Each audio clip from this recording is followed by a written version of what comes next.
first item on the work session is our discussion with regard to electronic board packets. At the last retreat the board held, there was an interest, I think, from everyone on giving it a try. And Jay did an analysis for us on what the payback would be on whatever type of equipment we decide to use. And it looks like it's going to be a little less than 2 years, which is, I think, a reasonable payback period. So now, moving forward, not so much on whether we want to do it, but what devices we want to use. We've included in the analysis iPads and laptops. We've contacted a couple of cities with regard to the use of electronic packets. The city of Thornton, which has been doing it for a couple of years now, uses laptops. But in our discussions with them, they think they would probably use iPads if they were to make the transition. And why did they? I read that, and did they say didn't why? exist 2 years ago, right? It didn't exist when they went to electronic packets, and now they looked at the iPads and they'd rather do it with iPads. But since the city council's used to the notebooks, they didn't want to switch them out right now. So probably as term limits come about, they'll switch it out that way. And what did they see as the advantage of the iPad versus the Easier to notebook? carry. Easier to carry. Just using PDF for packets, that's all City of Thornton uses it for. They don't use email or anything. It's just pure packet, so they thought it was much simpler to use an iPad that way. And then we had discussions with the city of Aurora staff. They implemented them, was it this year or late last year? It was 2 months ago, iPads. And they looked at notebooks, laptops, iPads, and then was there another device they looked at? That was it, just notebooks and iPads. And the city council unanimously decided to use iPads for convenience. Convenience was a big thing there. What else did they say? They liked the PDF iAnnotate app. They really thought that was neat for the packets to mark them up. Translation, please. So it's Yeah. PDF. Yeah. So there's an app on the iPad where you can pull up your packet in a PDF form, and you can mark on it, write notes, bookmark your packet. Highlight text. Yeah. So if you have it, for example, one of the agenda items you want to say, hey, I have a comment on that, you bookmark it and you can jump to it automatically during that discussion and have your notes there all electronically. That was their benefit. And Then any of their comments that they write in the application they can print out for the town board meeting. So that's what they do. They write up in their iPads, print out all their notes, and they have it right there at the meeting. And how do you? Well, I'll Chris- take your word for Chris it. has it right there if you want to see it. I've been, He just showed it to been me doing before it, the meeting. and it's pretty simple to the way I'm using iAnnotate. Yeah. Love it. There's a toggle you can put on here, and you just tap on it, and then you say what, like if you want to go to a consent agenda item to pull it, you just push on that. Are you able to connect? No. No, Good. unfortunately. That's, It'd be nice to be able to show that, but That's all right. So you tap on the screen with the So finger. yeah, you just tap on the screen, and I go to the board agenda or board meeting and tap on Superior 7D. I want to pull that. I'll go to that and I'll make my notes on it after I review it. So you can embed notes, so you can hide the notes, but it leaves a little mark there. You tap on the mark, your notes come up for your You're writing your discussion. notes with a I'm actually typing them in with this wireless keyboard, or you could can all type get them in that here. wireless keyboard? Yes. So it's really simple to do.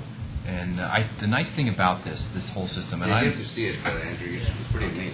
Do we have to have AT&T service at so home? the entire packet's right here. we So can- I can it's scroll actually through every through page like Verizon. this, or I can go We have to have to. Verizon at home. I'm going to go to the board meeting. Brings up all the items. So now I'm going to go to this one, cover memo for CIP tracking.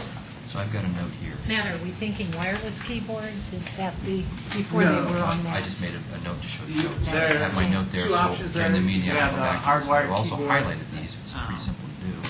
Has the display up or the wireless keyboard? And then it stays there. And then when you shut it down, I can go to any of the other apps, bring it back up, and it's right there. The other benefit to the iPads, which is the availability of the emails forwarded directly. I mean, they're sent directly to the iPad. rather than having forwarded to your personal accounts. And I That's really like that convenient. feature myself. Yeah, that's really convenient. The key thing I think that we want to stress here from our perspective is we can do either device. I mean, as far as the ease for us, we can implement either one or both. If there's, if the board has a strong preference and we don't want to just go with one for all 7, I mean, it really causes no greater impact to us either way. Because currently, right now, I'm creating the PDF document every week. So it's not additional staff time to create these electronic packets. And how long does it take to download a packet? Less than 3 minutes? Well, it depends on how big the packet is. So I have to combine them all to PDF. So it could be 5 minutes to 20 minutes, depending on how big the packet is. I think this packet you sent me for this meeting tonight was 30 seconds. Oh, when It's you small. when you download it, Yeah. yeah. It's just me creating it into one PDF with all the Word, Oh. Excel, PowerPoints. No, they're talking about Oh, downloading yeah. your device. That'll take, yeah. Yeah, less I feel for you, Yeah. but really it's all about me. Yeah, I understand. How long does it take me? It should be only 2 minutes at the very, very most. Okay. Spoken like a true leader, I like that. Monthly cost, if you do iPads, do we each have, and we want to do it 3G, have the capability, will we have that? Is that a cost we will pay if we want to do that? Individuals will pay? No, the town would pay that cost.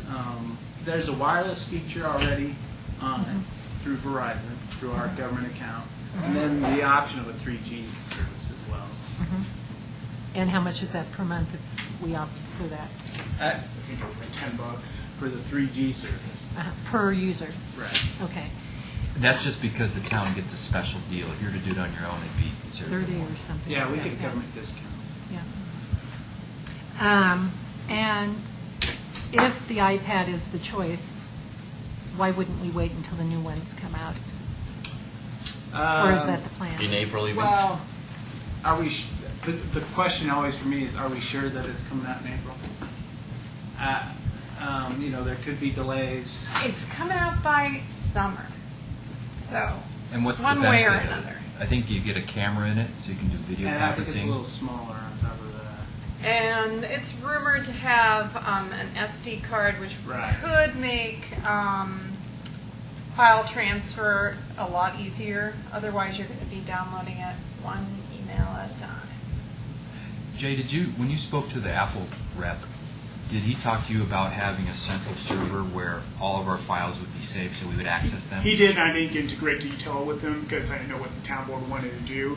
But that would be an option. If everyone had iPads, we could have a separate network here at Town Hall where all your documents are stored, so you don't have to worry about saving them at your home computer.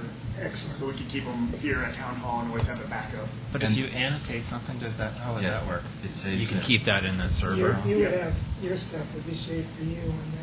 It would. And then there's the benefit of having a global calendar, that we could all be on the same calendar that's on that same server, that we can access it for events that are coming up and be scheduled, and we can access them. Yeah. Yeah.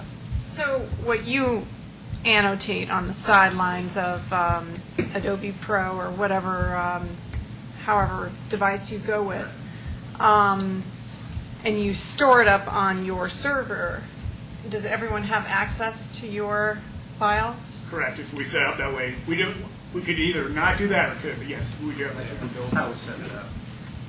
Okay. But you could password it, Yeah. your account, and you'd have a special account on the server Yeah. that your stuff would be Yeah, just you for have you. An account or folder. Uh-huh. The administrator should have access to Because that. we do that right now. Yeah. We have shared files, and some people can't get into them. We set, Right. passwords. Right. Certain permissions for certain folders. Uh-huh. Because you're on a Windows server, correct? Correct. Yeah, okay. So Yeah. So a quick question here, the cost analysis, there's the one-time software cost is quite significant. For iPads, it's $210, for laptop is $1,400. Yeah, Why is that? well, you have to purchase the Microsoft software. You have to pay the Word, license fees. Excel. On the Apple, you won't have that. But you can get a government deal. Yes. Yeah. I mean, okay. Now, on the costs on the iPads, that seemed high. That's if you get a 3G iPad? Correct. Yeah, so if you don't, this one here is not, it's just a wireless one, right? Yeah, that was $649. Right. So to me, 3G, I don't need 3G because I'll just access on my, either here or on my home wireless network. Or at Starbucks. Or it's somewhere like that if I need to, but I don't need 3G accessibility. Because this isn't going to replace my laptop that I travel with and all my other work. This is just for town business. I don't have a Verizon account. And would that price include like the 64 gig flat, I think it's Yeah. flash on there? Yep. Because I'm wondering if it's possible that the new version would come out with more gigs than that. It's possible. I don't know. I haven't heard. I haven't heard either way either. Okay. Does Yeah. anybody know the price points that the new ones are going to come out at? Not yet. The question about going electronic either way that I was wondering about is the big documents that we get, that take half the table. Yeah. How will they look? How will that work? Will that work at all? I mean, you can do the development. Like this one right here. Yeah. No, that's small compared to what Yeah, I that is Or small. is it- oh. You can do the development plans on 11 by 17. The details, it's small. My thought was that was the one thing that we probably just continued That to was kind of my thought. 'Cause if give it in the was- Keep on larger paper. plans. I didn't see how that could ever work on any screen that I own in my house. I have some 11 by 17. I think Kurt's worked with some on some of his projects. And they're readable, but you got to squint Depends how old you are. pretty hard. Yeah. Yeah. You know, So, and now that I think about it, I mean, I've been going digital since I was elected in 2008, and on my own laptops.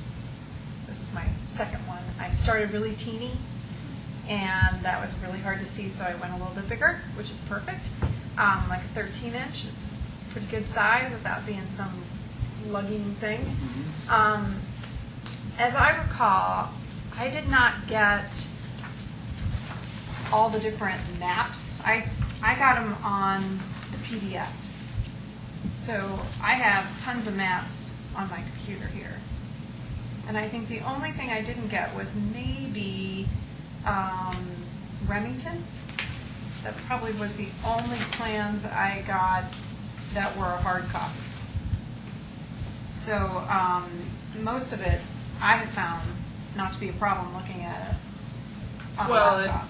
It's easy for us, whatever the preference for even each individual board member, it's easy for us to request from the developer, okay, send us your plans digitally, Yeah. and which they will, and we can provide them that way, and we can provide larger sheets as well.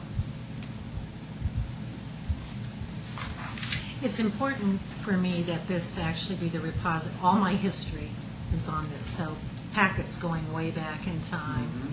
So it's important to me that it has the capability to store all that. So Yeah. hark back to the previous conversation. Of course, I know a laptop can do that, but tell me how an iPod can do that. Well, iPad. Can do we that. I took a look at that because I had the same question. Last year's packets Okay. for 2010 in total was less than a gigabyte of storage space for a year's. 12 months? Yep. Wow. But if you were putting them on a server, that wouldn't be Yeah. an issue anyway. Right. And we can always, so, I mean, we always have the option of providing, you can have the last 3 years' worth of packaging on a DVD or CD-ROM or something like that as well. For your if you go iPad, you'd still use that If you on want your it. computer. But there's enough storage on the iPad, I think, to where you can, if you wanted to, store several years' worth of packets on there. Okay. And I currently have almost 2 gigs, but now that I see John Nyberger sitting there, but I have a ton of pictures on here from open space, probably have a gig there, I'm sure. I have all the comp plans for the town, any document that ever existed for the last 2 years, including all the packets, the weekly digests, the look-aheads, Dr. Cog, the Denver Regional Council packets, all of those. That's for the- massive too. Yeah, and consortium of cities when I was on that, and any CML stuff I had, anything on Town 9 Park, anything on the Community Park East, I mean, and the library. I have it all on here. And for me, working that way, I like to be able to call it up at any given moment, wherever I'm at. Whether I'm at a board meeting, or I'm at Open Space Advisory Committee, or some other kind of meeting. That personally is just the way I feel is best for me to work. And knowing what an iPad is, I don't think that's going to work for me. What if you lose your laptop? Well, you know, the good news about that is that I have a copy at home. So you back it up? I back it up, yes. How much memory, how much space have you used up with all that storage or that you just discussed? 1.8 gigs is on here. And that includes all the packets you've received over. And I have 350 gigs on this hard drive here. And what would this thing have? Only 64. 64. But also with a server that would really do the storage that would be. So you need to serve for 65 years. No, I'm just kidding. So, It adds up quick And over what- time. how do you, Read this. what's your anticipation of how long these things, what's the industry standard of how long Can you read that? Or is there laptops or size it up? notebooks or iPads last? I mean, do you have to anticipate cost to replace them X number of years, or? Well, for example, our replacement schedule for staff for computers is the soonest is every 5 years, and the longest is every 7 years. And at Boulder Valley School District, it's every 4 years. And do they, I mean, how long? Seems like I've had computers which last a year, and some computers last longer, but I think you anticipate 4 years is. at the minimum, yeah. I mean, I think you could probably get personally more years out of them than that. And when somebody is gone, then what happens to that goes back to the town? Sure. Yes, there also is the option of them being purchased at a depreciated value. So we should have some policy before that. Either way, no matter what we pick, we need to have a policy that, yeah, for sure it's going back to town, or you have that option. So I like having the option, actually. I think it makes sense because you probably have some personal stuff on there. Yeah. You probably will want to purchase it. If you don't have security issues, there's no reason to not do that. And so if you purchase them, then maybe the cost for either version goes down Right. to some degree. Oh, quite a bit. It depends how long it is, yeah. Frankly, I mean, the 4 years, government that could be obsolete takes almost. American You know, members to seriously. schools. You know, the I know I'm completely in the minority here. And this is, Completely. and I'm sure this is like going to be the wrong thing to say, but I'm going to say it anyway because that's just the way I am. Go ahead and say it then. I'm going to say it. Say it. And you know what it is. I prefer that we provide our own devices and let the town gain the entire financial savings in the transfer of an electronic packet.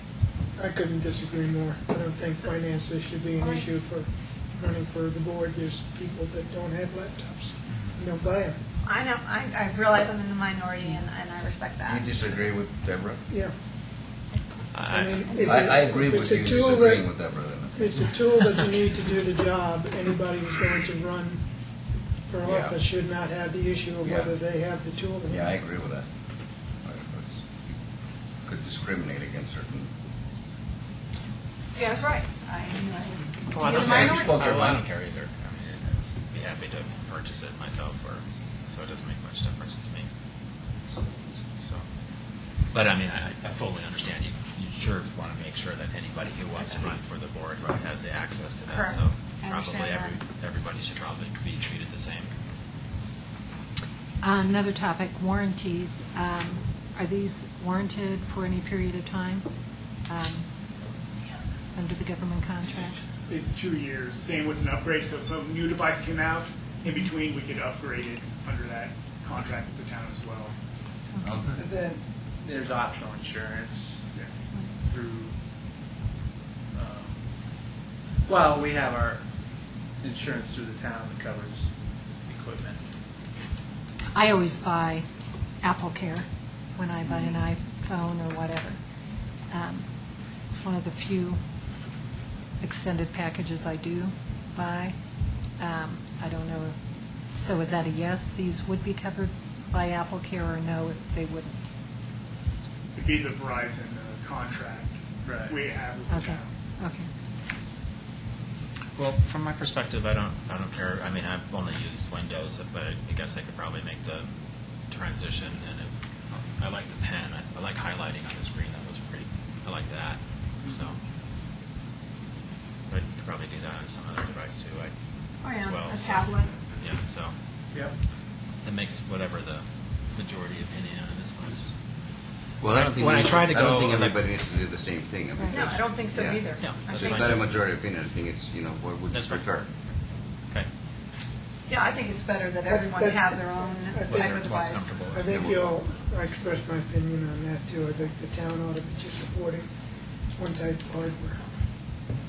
That's whatever it is, I think there's value to that. To do what? Support only one type of hardware. I think it makes sense to have a common platform to everybody. Moving forward, who's to say that it won't benefit us more by having a common platform, and what can we do with that? And that could backfire on you because their common platform at this point is PC, correct?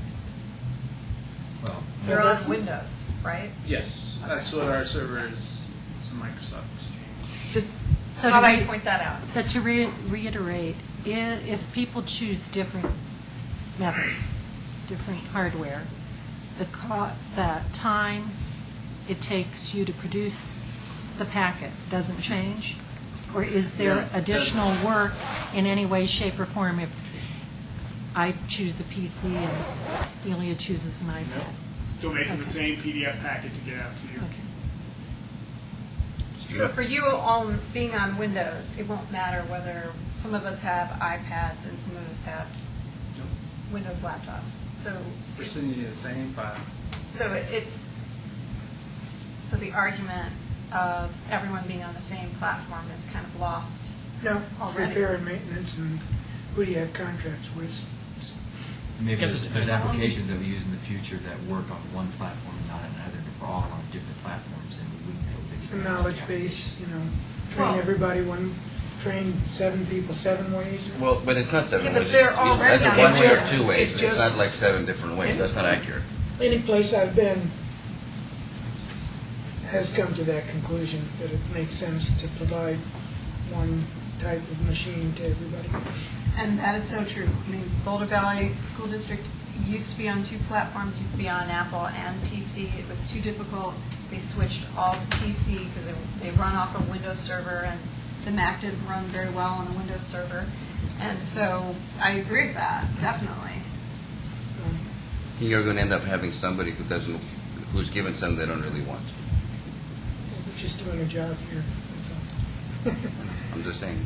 So if you put the server that you have right now is adequate for this, or you would anticipate coming up with something else?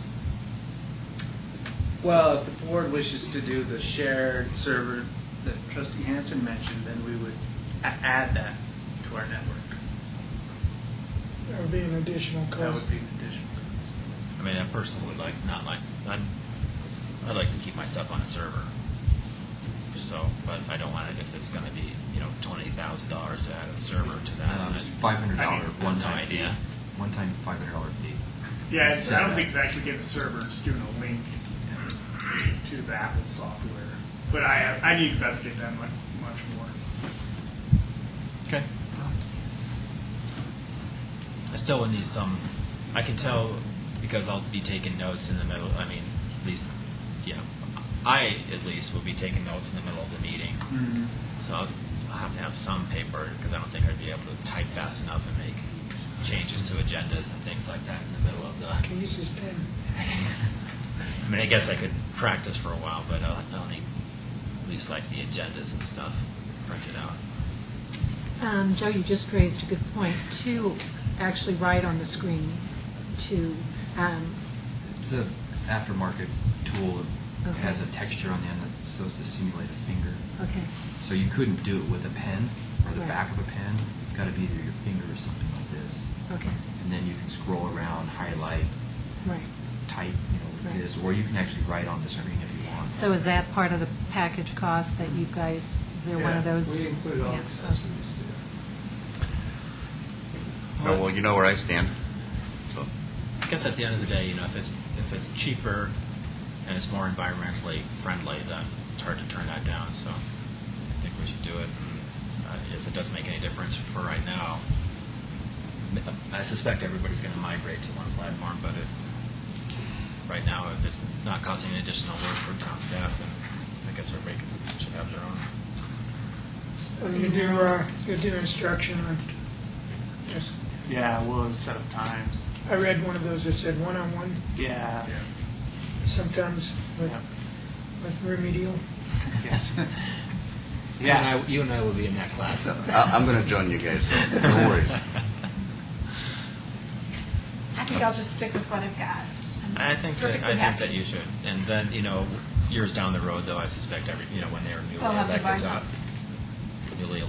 they'll have that device given to them. And so I don't see any downside to that. How durable are these things? I've seen my kids play with them, so they're pretty durable. Yeah, that's right. They're. That's the test, right? We'll provide cases. Of Have they course. been hardened to go to war? Yeah.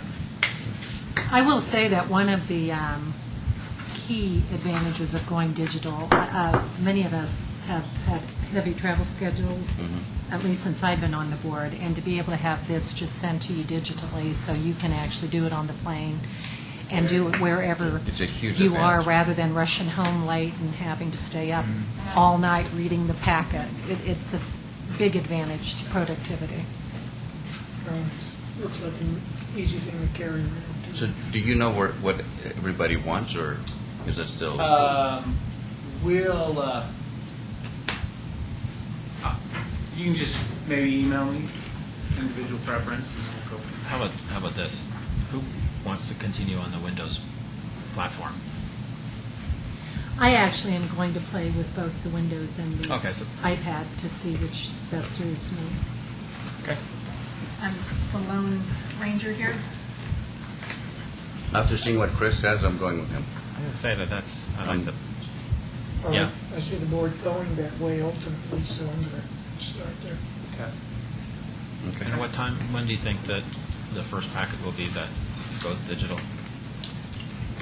Well, my hope is for the 28th, but it depends on how quick we can get the devices in your hands and the training set up. Oh, okay.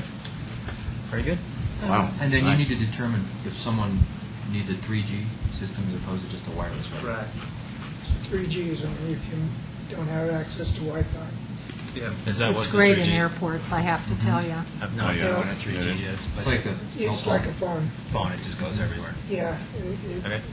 Wireless Wi-Fi, I can tell you, would not work in Italy. Wi-Fi doesn't work in Italy. Okay. Yeah. They just don't have that most places. Yeah, didn't have it. They have espresso shops everywhere. They have internet. there? They have internet cafes, You but charge. Yeah. no free Wi-Fi except like in business hotels. Yeah. And going around. Coliseum doesn't have a. They might have, but I thought I used it everywhere I went, and nobody had it. They had some kind of country law about everything you had to go through to provide. All right, let's move on. Most what they gotta do. Okay. Okay. Doesn't like having it. Thank you. Thanks, Jay. Oh, I've got it right here. Oh, Sorry. So next on the work session is a presentation from the Open Space Advisory Committee. John Nyberger and Bob McCool are here to give the presentation on the Hodgson-Harris Reservoir. And they've been doing having a lot of discussions and doing a lot of work on it. And I think ProStack, I see Jim Payne's here, he's interested as well. So, thanks, Members Bob. of the community that Thank you. are interested in this as well. Hi, everyone. I'm Bob McCool, Open Space Advisory Committee.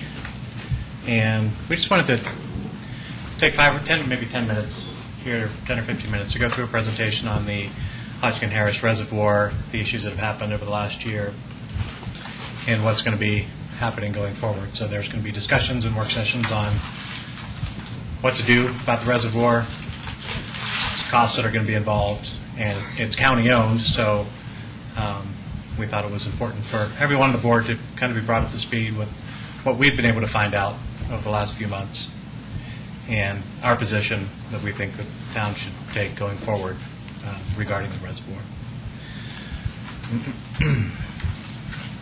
Is this the point? Oh, Is that, you can use the arrow keys. No, zero. Oh, the pointer. Oh, here. Oh, let sorry. me just grab one of yours. Oh, you can open it.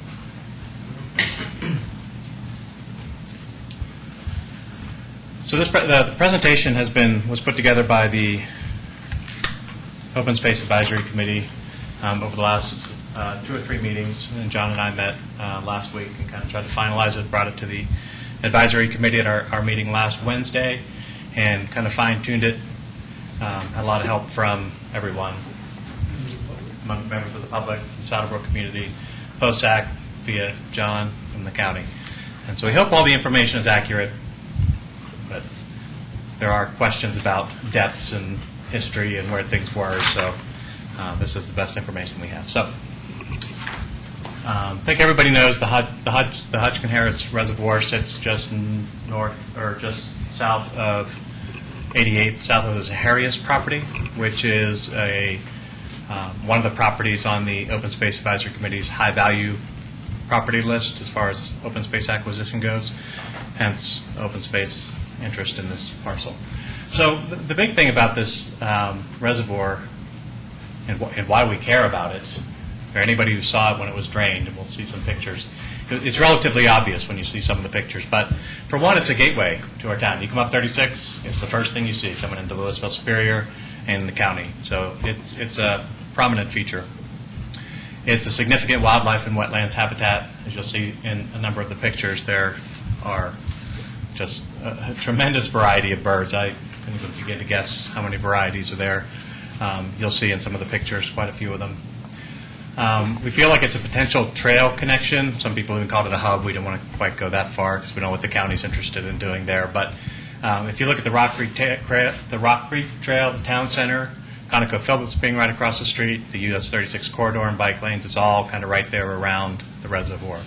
So there's great potential for trail connections. It's a tremendous view corridor to a large portion of the Superior residents, as well as ConocoPhillips, Louisville, and again, as you're driving into town. And the Zaharias property and the reservoir is also bordering just south of 88th of the new town center.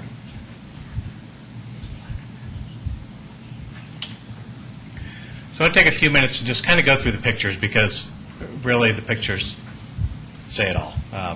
And we'll kind of talk about them. The pictures that we have were taken, a lot of them were taken by Deb and also by John while we did the Open Space Advisory Committee's summary report. So as we were looking at Zaharias as an open space parcel, this came into play. Obviously, a lot of the pictures you're going to see are actually from the summary report, and you can find them in there. I thought those pictures looked familiar. They look familiar? Yeah, some of them. Deb took quite a few of them. So as you can see, this is the kind of the obvious contrast here when the reservoir was drained last fall and what it normally is.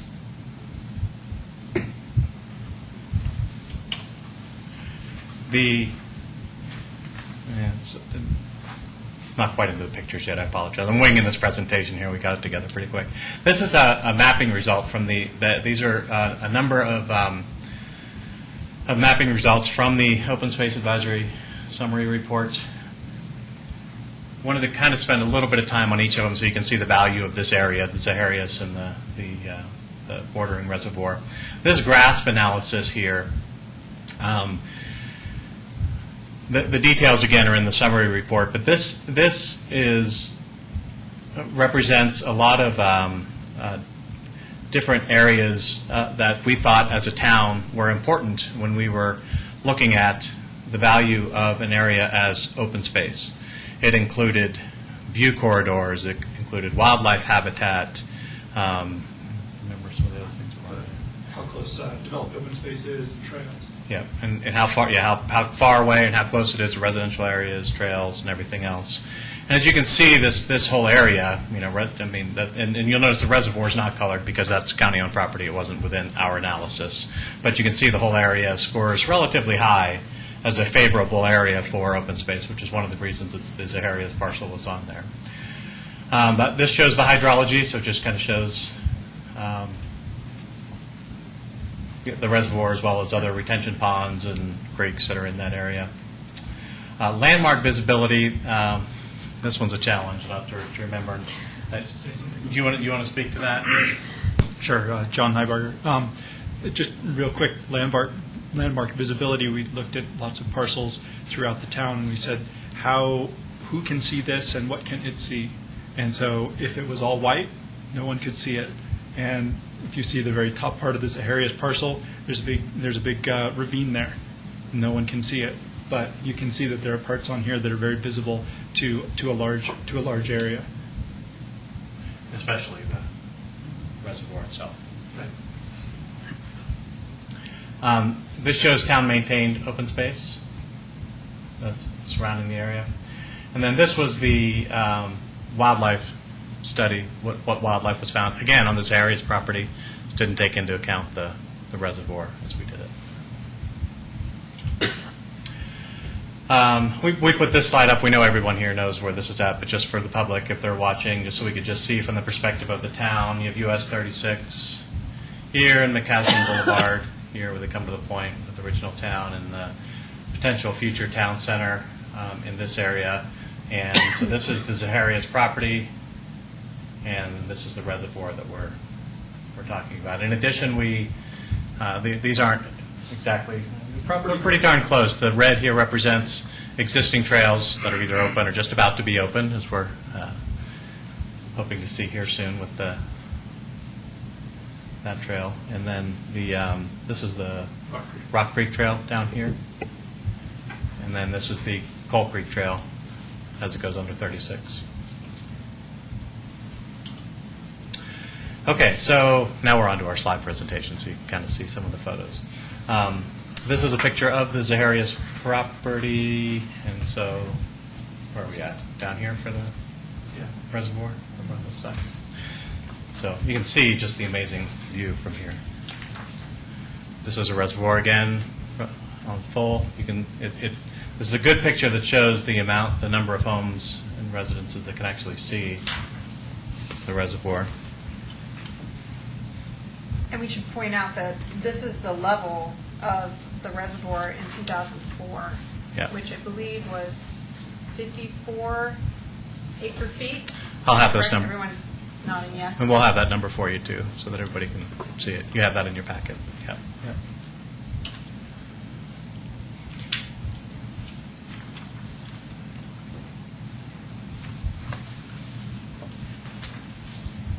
So as you can see, it's just an amazing area and feature to the town. So we'll get into some of the wildlife pictures. I don't know, this is the pelicans. I don't know what we have over here. Almost covered. Surprising. Yeah.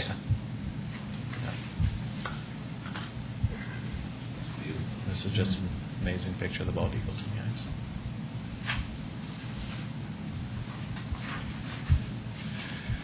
So we also wanted to leave you with some history. So as you kind of go into the work sessions with the county, we think this is all pretty accurate. So as things are being discussed, you'll kind of know what happened and at what levels things were at.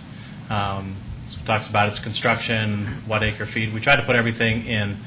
I don't think we got them all, but we tried to shoot for both acre feet and vertical feet enlarged in '06. The county got it in 1979. We had the dam inspection, which they were told at that point to make improvements or it would be drained, told to be drained. The inspection found that the condition still existed, that it was only capable of storing the restricted level at 54 acre-feet in 2001. It was in 2008 where it was inspected, a sinkhole was found, and it was recommended if no plans were in place for rehabilitation by mid-2010, a zero storage restriction would be ordered, and that's what happened. So that was received, and it was drained, and then through some variety of discussions and negotiations, they were allowed to return it to what it is now at 10 vertical feet. And then you have upcoming on February 23rd, the Hodgkin-Harris Reservoir Working Group meeting with the county. Any questions on the history before I? Where is the meeting taking place? Here at Here Town at Hall. Town Right here. Hall. Yep, right here in the board. And while we're on that subject, I am attending that meeting as a town representative for this working group for the Boulder County. And I just kind of wanted to find out from the board members, what we're looking to accomplish for the future of this reservoir and where everyone stands as far as support. And that's actually the next slide, so perfect lead, and I believe that's the next slide. Let me see. I'm sort of guessing. So we do have, so we spent a good bit of time trying to come up with recommendations from the Open Space Advisories Committee's perspective, which was also influenced by, we had pretty good attendance from the public on this as well. So first and foremost is to preserve the Hodgkin-Harris Reservoir, and that preserve means get it back up, get it healthy, and keep it that way. And ongoing management plans, but preserve that. It's just a critical piece for the town. But to restore it to optimum depth for habitat and views, nobody really, we don't really know exactly what that is. We didn't want to make a recommendation for depth. There are a number of angles to this. There's how much shoreline do you want so that the shoreline birds have room and where they should nest and where they shouldn't nest. We have flows coming in from, is it drainage? The retention ponds that are coming in, and where does that have to be? Some people were interested in seeing that continuing to flow. They're just different aspects to this that we weren't prepared to make a specific recommendation other than let the experts and others look at it and figure it out. And then from the open space perspective and acquisition is to protect that southern portion of Zaharias that's right up against the reservoir. We expect, based on where it is, that there'll likely be some development on that parcel. But even though it is, if it could be purchased for open space, great. But the intent would be to work with a future development to incorporate any development into that reservoir. Our examples were there's been interest in a birding boardwalk, maybe doing some revegetation to improve the wildlife habitat as well. And then to also work with Boulder County to create some level of public access so that we can enjoy that reservoir. And I think I wanted to say thank you because there have been a lot of people involved in this process, and there are going to be a lot more over probably the next year as we figure this out. To date, we've had lots of help from the county, the staff, town trustees, residents of Superior, and the HOAs. Our committee, the Open Space Advisory Committee, as well as ProStac, Parks, Recreation, Open Space, and Trails Advisory Committee, and the county's POSAC, their Open Space Advisory Committee. Any questions? Yeah. I'm a little bit, my memory's faded a little bit on where the county is on going forward. For example, right now at 10 feet, where it's at now, they can pretty much do nothing and be okay, but that wasn't what their desire was, or maybe that's an inaccurate statement. But it's their responsibility unless we and they agree that there's some investment worthwhile to do more.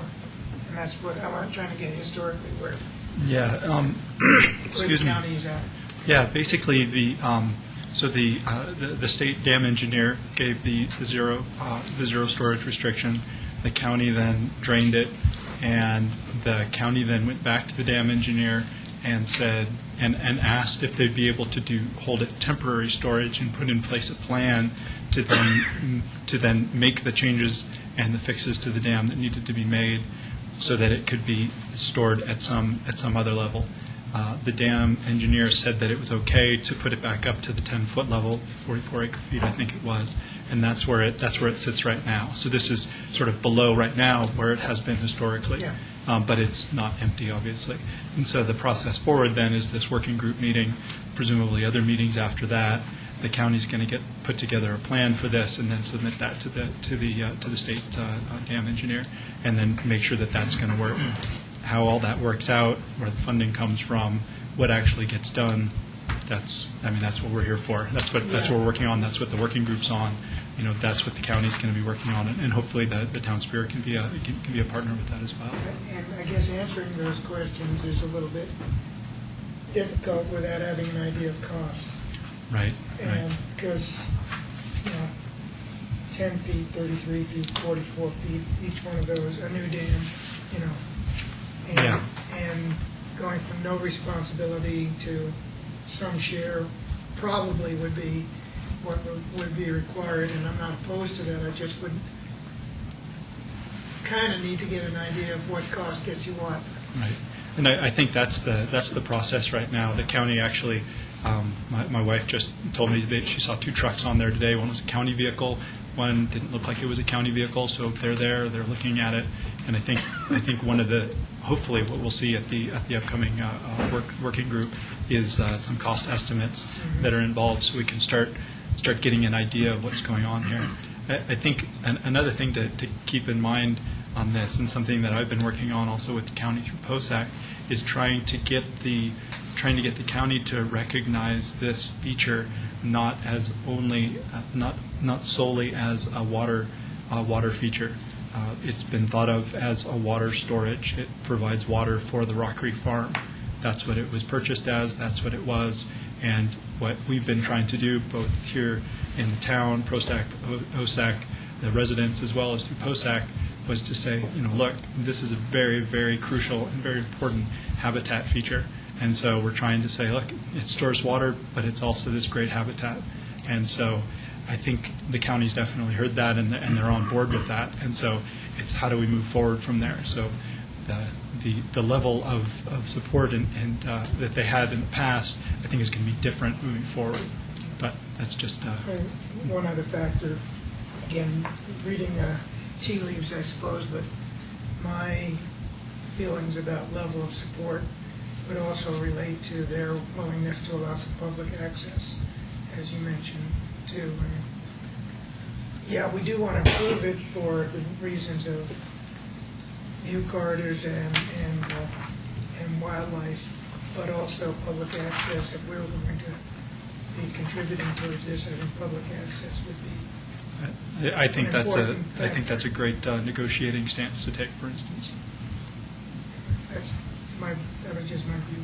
Well, we're also trying to balance protection and access, and to say this is an area that needs to be protected for wildlife, but let's not, I think we'll be putting paddle boats out there.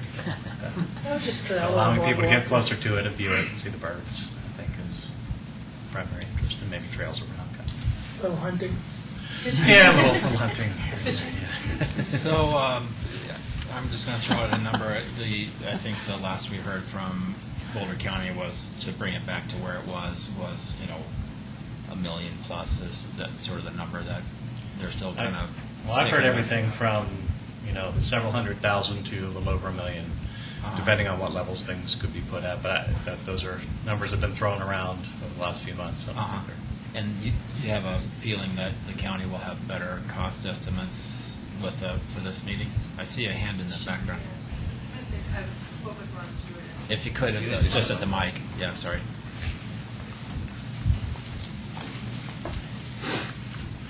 And name if you want. Sharon Tedeschi, 2070 Shamrock Drive, Superior.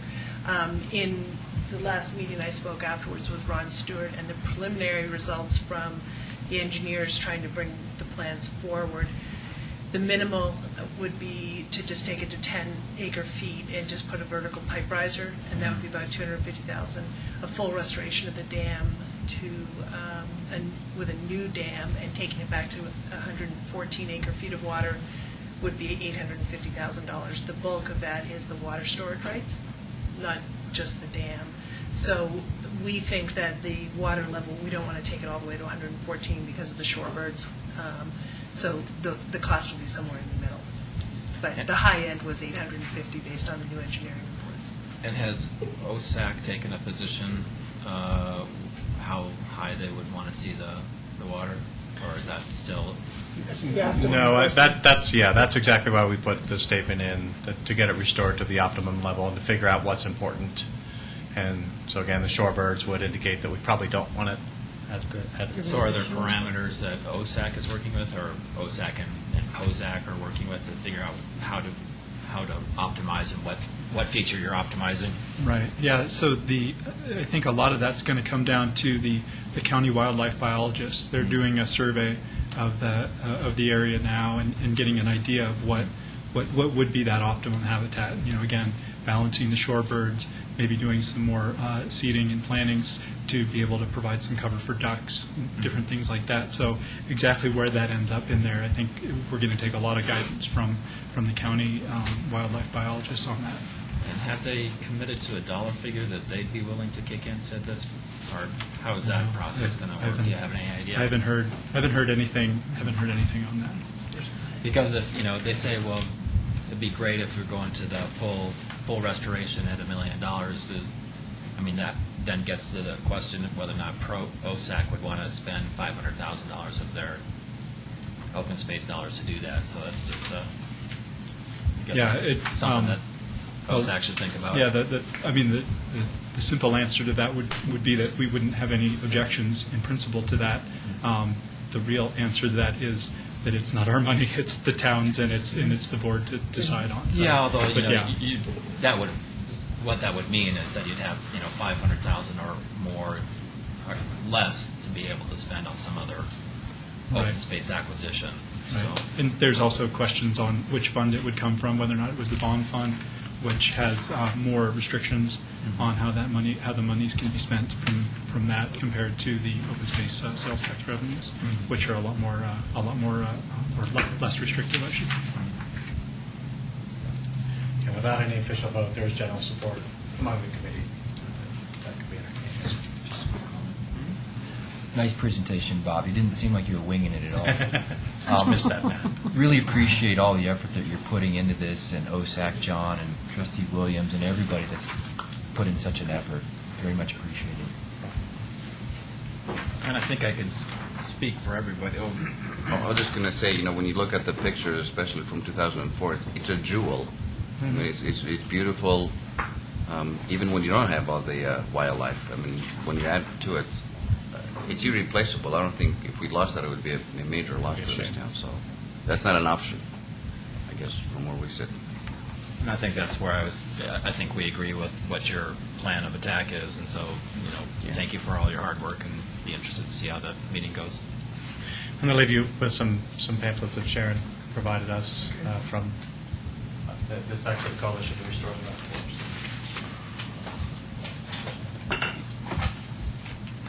Just pass them down. Thank you. All right, thanks.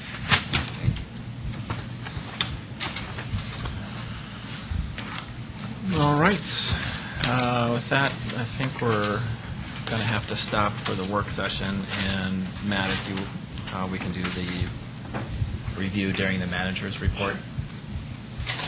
So let's take a couple minutes then.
I'd like to call to order a Town of Superior Board of Trustees and Superior Improvement Foundation meeting for February 14th, 2011.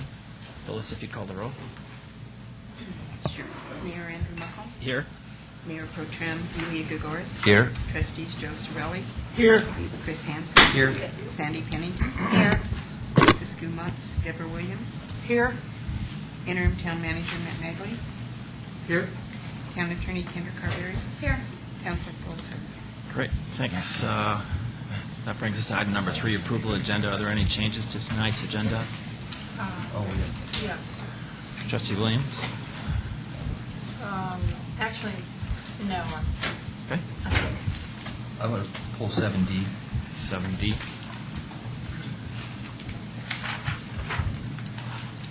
Okay. And I'd like to pull 7F. Okay. Any other changes? Seeing none, I'll entertain a motion to approve the agenda with those changes. Trustee Williams, second by Trustee Gregoris. All in favor? Unanimous, thank you. That brings us to item number 4, reports, questions, and issues. Trustee Hansen, would you like to start? It's been a busy 2 weeks. First, I want to recognize a couple town staff members that work for Kurt, Mike Newberry and Sergey Mizentsev. Yep. Okay. I was leaving Rock Creek, and it was one of the coldest days of the winter so far, and they were working on the corner of Christensen and Andrew, struggling to get a piece of concrete replaced. And I left, came back 2 hours later, stopped, asked how they were doing, and they said, you know what, it keeps getting wet, we have to keep starting over. But they stuck with the project and finished it, and it was not a climate that I wanted to be at, and so it's very much appreciated. Nice job. I attended the governor's luncheon and economic discussion. I'll be real quick on this. I went down with Trustee Gregoris, Pennington Williams, and Skumatz. It was an excellent meeting, considerable amount of discussion on economic development. Took lots of notes, but the main things I came away with is in order to improve on our economic development and retention, we must first cut the red tape, and second, make sure we are known as a business-friendly community. And reputation is key, and positive relationships with developers and consultants is crucial. So that was moving forward with economic development. Those are some of the key things that I'll be looking at. Attended 2 AMP meetings. That's an Adaptive Management Plan Development meeting. It's an offshoot of Rocky Flats Stewardship Council. I did these with Joe. The first one was on February 3rd, and the meeting we primarily discussed triggers that would happen to close the flow-through valves on the retention ponds as they're moving. The water's moving through. They test the water. There's certain triggers that could happen, such as excessive water flow due to rain. And this discussion was mainly for the Woman Creek. And then on the meeting on February 10th was kind of the same discussion on Walnut Creek. But they were also talking a little bit more about exceedance triggers that would, what kind of exceedance triggers would cause the valves to close. Also attended a Rocky Flats Stewardship Council meeting on February 7th. We elected a new board. Bob Briggs is the chairman from Westminster, Lisa Morzell from Boulder is the vice chair, and Sherry Paez as secretary-treasurer from North Glen. Had our typical briefing on the status and monitoring levels of plutonium, uranium, and americium nitrates. There was a brief discussion on Jefferson Parkway. Arvada and Broomfield both had concerns on the monitoring stations in the right-of-way, but David Abelson had mentioned that the Stewardship Council has traditionally taken a neutral position on it, and they don't want to get involved in the politics of the Jefferson Parkway. But there was further discussion regarding the 300-foot strip of land that was being purchased and how those funds are going to be used with the Rocky Flats area. Also, at some point in the future, there's going to be an additional briefing on the impact of the parkway and the extent of the contamination from Rocky Flats. And I let them know that Superior definitely wants to be a part of those discussions. Our next meetings are going to be April 4th and June 6th. ProStack. We started our door-to-door campaign. Jim Payne, myself, and Lloyd Linnell went door-to-door in Original Town this weekend and handed out flyers and engaged residents and let them know about the community event coming up on the 23rd, a week from this Wednesday. It was posted in the paper today, as Wednesday, Yeah. which appeared that it was going to be this Wednesday, but it needs to be clear that it's actually next Wednesday, the 23rd. So we engaged a lot of residents, some of them not so happy, but it was still a good opportunity to get out with the public. Let's see, community discussion.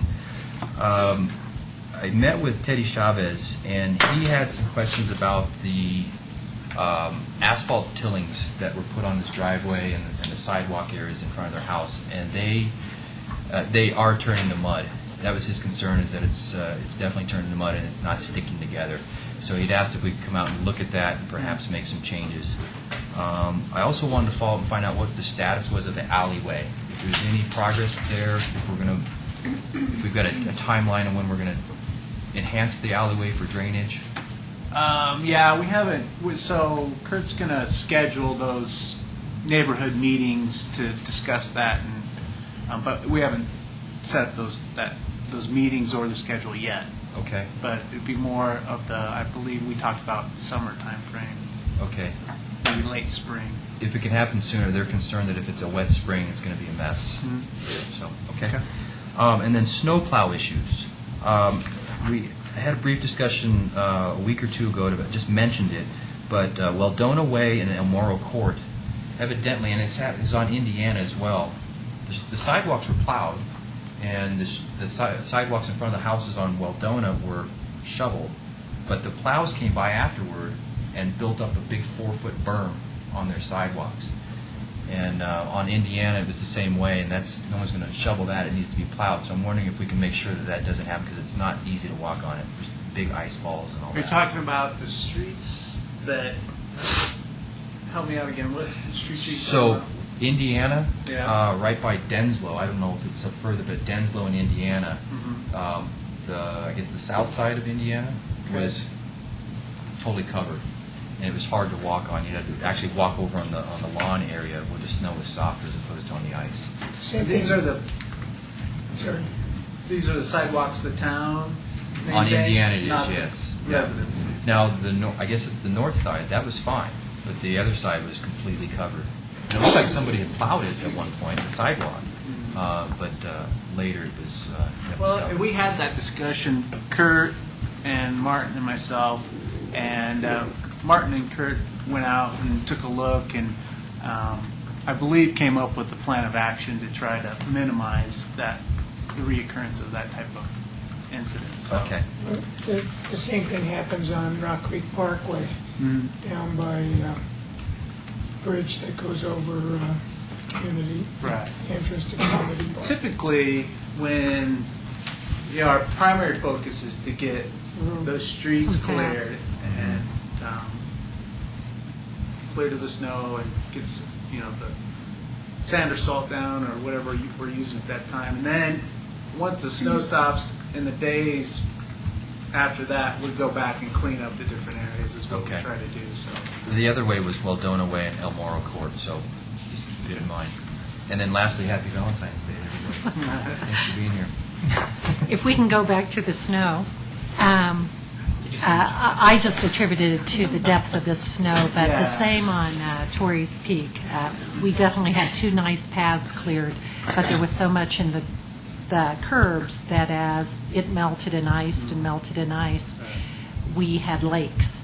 And we had to actually go out and break that up so that the gutter water, the melt, would get to the drains. So it would be nice to see a pass, a day or 2 later to pull that all out of there. Yeah, we did get quite a bit of snow this time around, and it's more of a challenge to keep everything clear when we get that much Yeah. snow, but we do Recognize, put a yeah. focus on it. And since we're on the snow, I did receive a complaint from a resident on Maroon Peak. And if you take Castle Peak all the way up to Maroon Peak and then kind of turn right, I guess it was plowed from what you said, but the snow somehow was accumulated in the middle of the road, and you couldn't, she got stuck. And unfortunately, this woman actually went out with a shovel herself in the middle of Maroon Peak and tried to kind of move, so. Well, and I'm things sure we change don't depending want- on the storm we get too, depending on how quick the snow's coming down, how heavy it's coming down. Our primary focus is on the main roads McCaslin, Rock Creek Parkway, Colton Road, and then we get into Indiana as the snow starts to let up, and some of the Tier 2 streets, and then if we have time, we get into the Tier 3 streets as well. So, but yeah, Is Maroon Peak Tier 3? I don't know off the top of my It's head. up there at the top. Probably. All that being said, though, I was favorably impressed with actually getting the snow off the main routes and being able to get out of town without difficulty. So there's always room for improvement, but I think the contractor did good work. You done?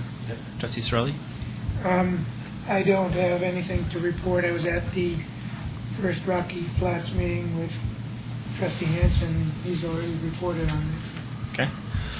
The only thing, well, I had two things. One, I'm going to be out of town starting tomorrow for our D.C. lobbying trip for the U.S. 36 corridor. So the latest I heard is that the House was, we have a TIFIA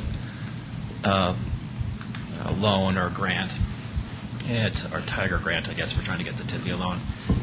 And that the House is potentially going to rescind $9 million of that. So we'll be talking to our legislators and making sure that either doesn't happen or seeing what we can do about that. Potentially CDOT might backfill that, but that wouldn't be the optimal strategy for sure. And then I attended a Metro Mayor's Caucus, which really out of that was a description about fast tracks and the desire to have a 0.4% tax increase. I was ambivalent about it, but that's where the group was. That's all I had. Trustee Williams. Well, I just want to remind everyone that there is a Jefferson Parkway meeting tomorrow that the Planning Commission is hosting tomorrow night at 7 p.m. That's Tuesday night. And it'll be a history of the Jefferson Parkway. And so I hope anyone who's interested, concerned, not concerned, to come on down and be a part of that presentation. And also, I'm sure there'll be plenty of public comment.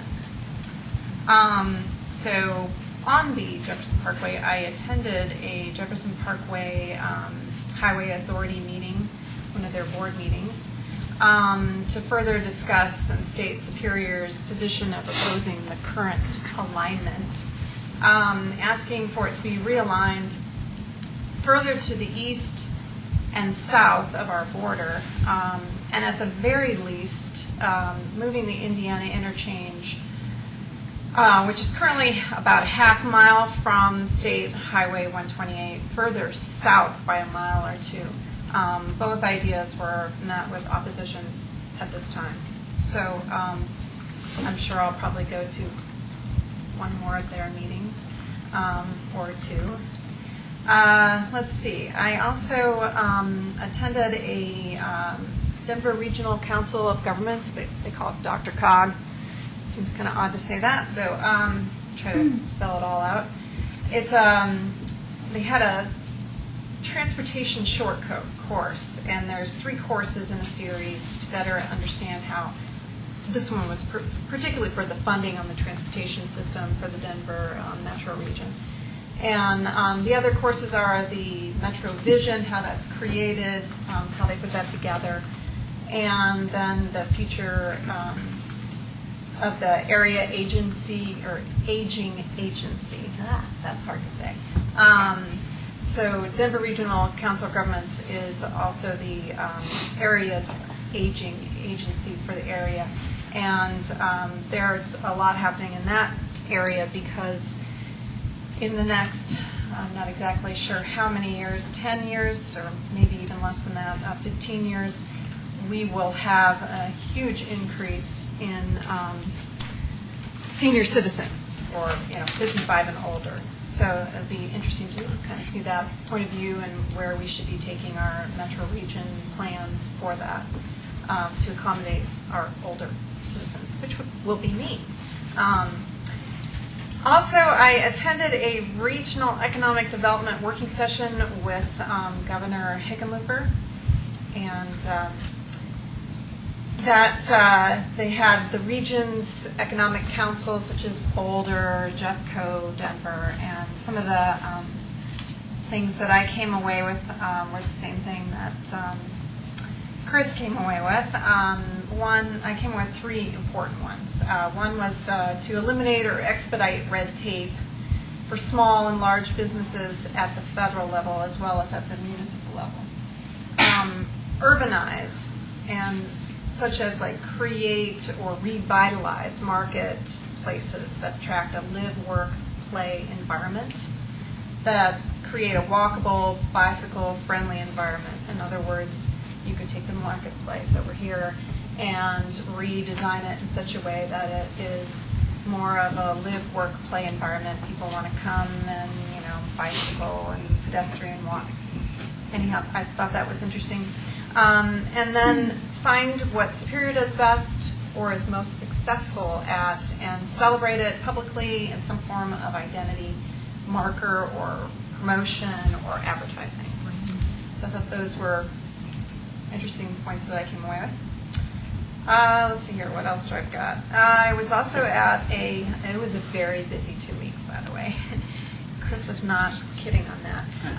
So the other meeting that I attended was an El Dorado traffic intersection meeting. It was with Kurt Kowar, Sandy Pennington, the school principal, Robin Hamasaki, and then VDSD's superintendent of operations, Joe Sleeper. And it was a very productive meeting. We have next steps that we should, determine.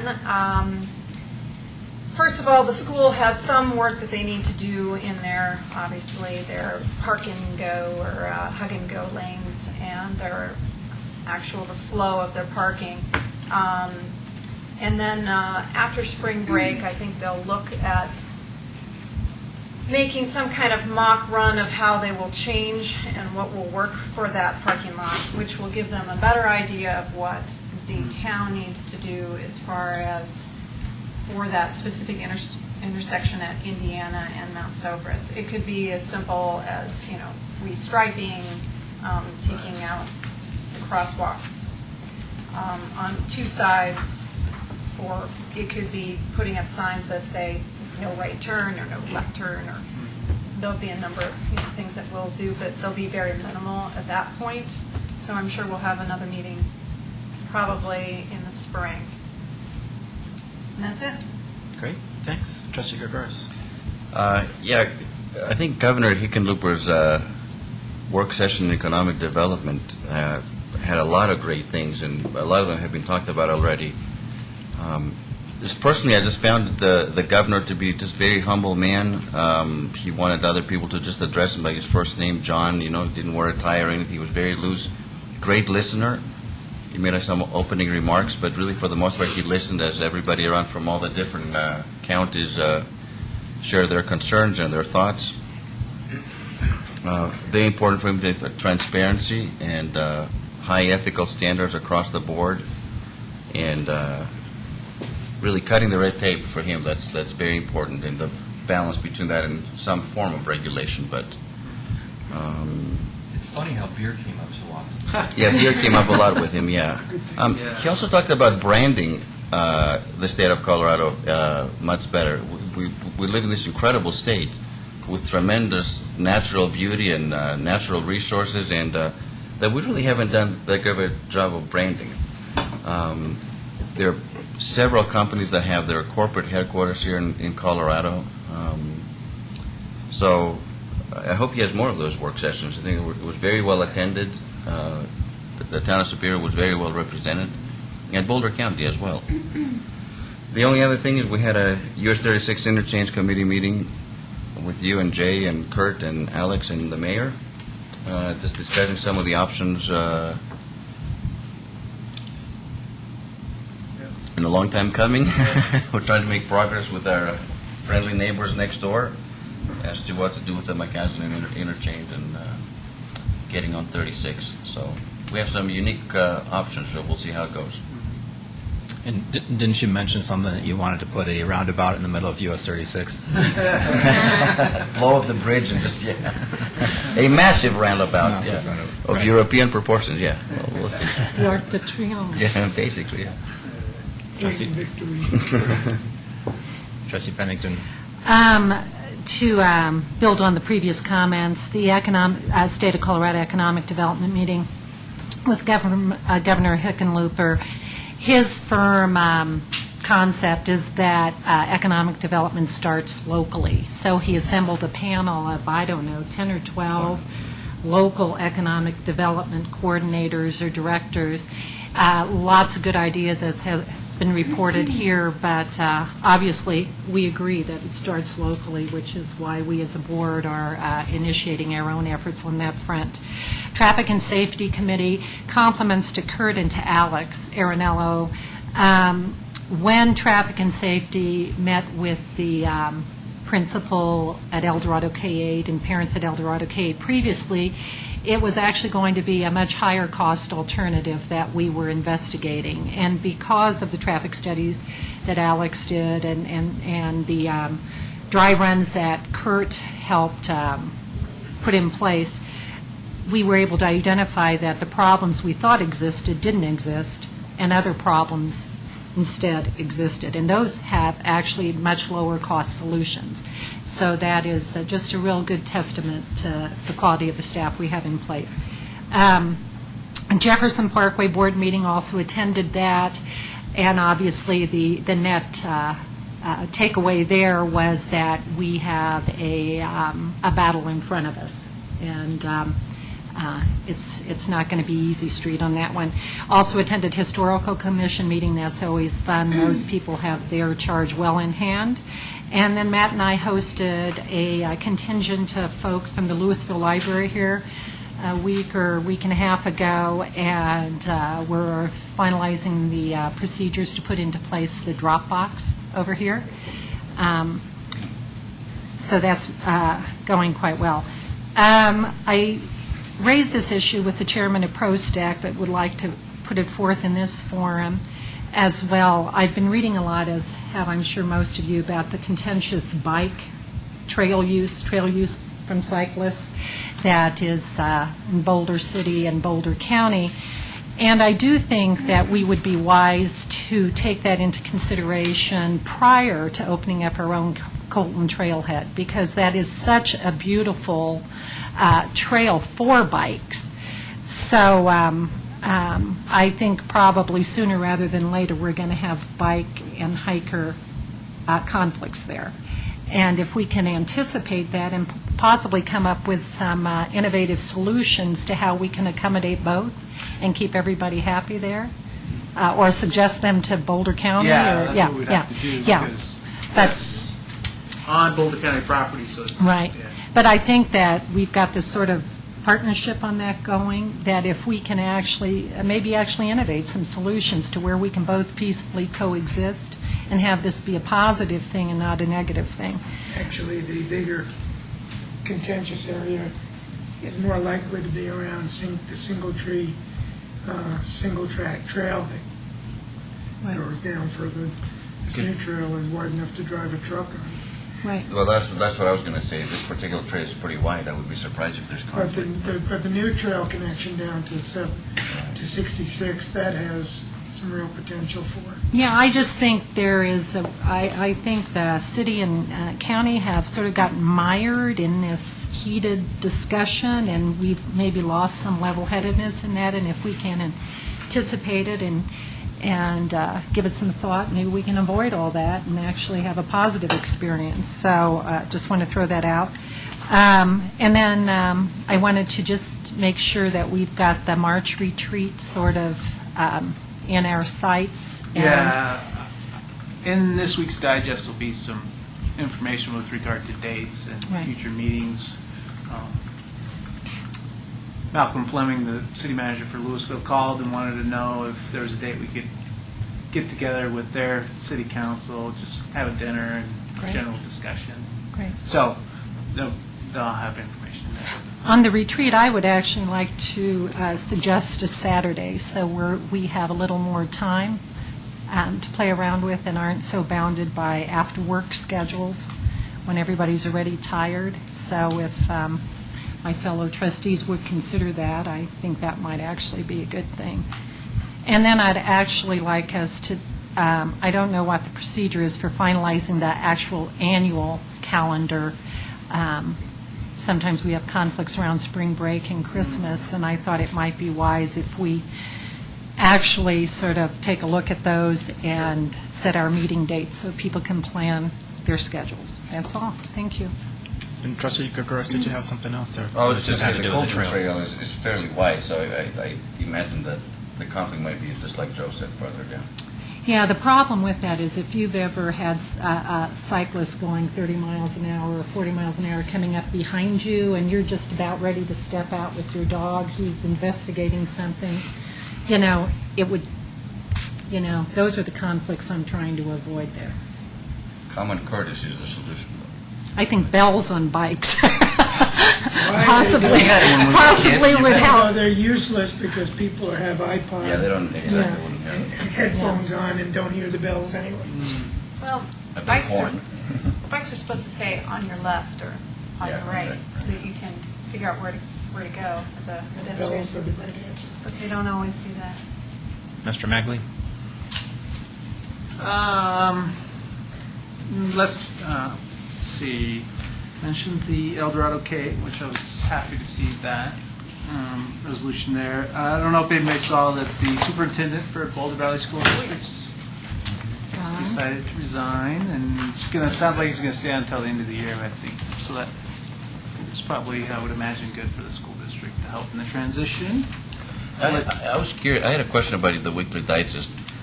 Yeah. How come you included Blockbuster closing in Louisville? Just, it's a trend.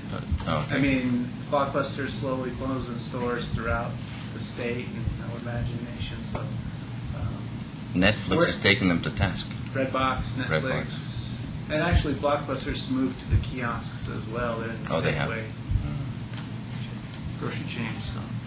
Just to give you an idea of some regional closings. I included Ultimate Electronics as well in there. Yeah. So.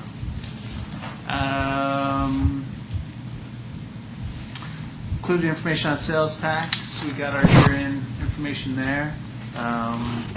For the year 2010, we were up just about 7%. And so that was good. We budgeted I believe 5.2%, so So when you say 7%, is it 7% from, the previous year. from the previous From year? 2009, Okay. yep. Clarifying. Let's see. We have finalized our lease with Key Equipment Finance for the two solar systems. So they wired us that payment for that. So that's good. And then Boulder, we got a contact from Boulder County saying they have finalized. Well, they're finalizing their report on the archaeological site that we said we'd pay for. So we are processing that invoice, and they're supposed to send us copies of that report as soon as we have it. But we mentioned that we would have something for the Historical Commission. They could put it in the museum, and so we'll forward that on as soon as we get it from Boulder County. Let's see. And then on Station 5 in the Rocky Mountain Fire Station, looks like they're hoping for the end of March for that construction to be finalized there, so that was good. Are they planning on an open house or I don't community know. event there? I spoke to Chief Tombolato. He didn't mention that, but I can't imagine they wouldn't be planning on something. So they can show off the community room, which they want residents to be able to use and see the new station. So if he'll forward me the information once they've decided that, and we can get the word out to people, residents.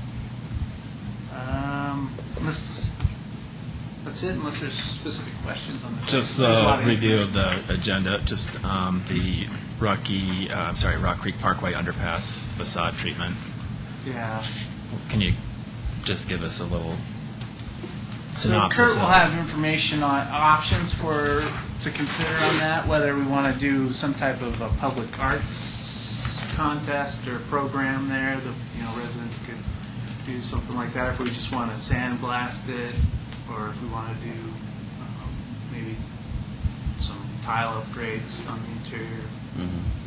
So we'll have those options for you to consider, and then we can move forward with refining those Okay, as we move forward. great, thanks. Ms. Carberry, anything from you? Nothing. Ms. Harden, anything from you? All right, seeing none, that brings us to item number 5, public comment on consent agenda and non-agenda items. And name and address, if you wouldn't mind, at the mic.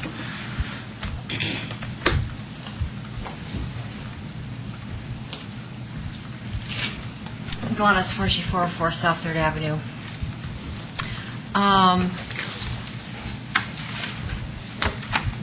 Original Town residents circulated a petition. We are not happy about the bike race on Coal Creek Drive. We want you to clearly understand that we do not want Coal Creek Drive closed, that we want the bike race moved out of Original Town. You're violating residents' rights by not allowing that access to their property. So I'm turning these petitions in, and I'm asking for a date as to when we will know that that bike race has changed and moved off Coal Creek Drive. Why don't you give it to Phyllis, if you wouldn't mind? I can speak briefly to that point. I think that the alignment's been finalized, so I don't think it's going to be changing, but It will not be changed? no, I don't think so. Okay.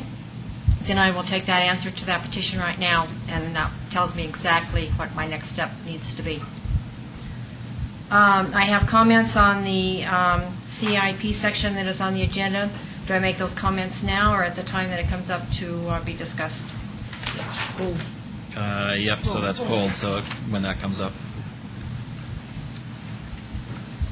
Okay.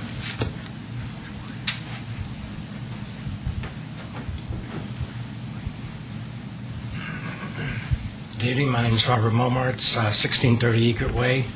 I'm president of the Saddlebrook and Rock Creek Homeowners Association, and I wanted to thank you as well as the OSAC and PROSAC committees for the time and attention you gave the presentation tonight regarding Hudson Harris Reservoir, and I agree with you, it is a gem. Thank you very much. Thank you. Thank you.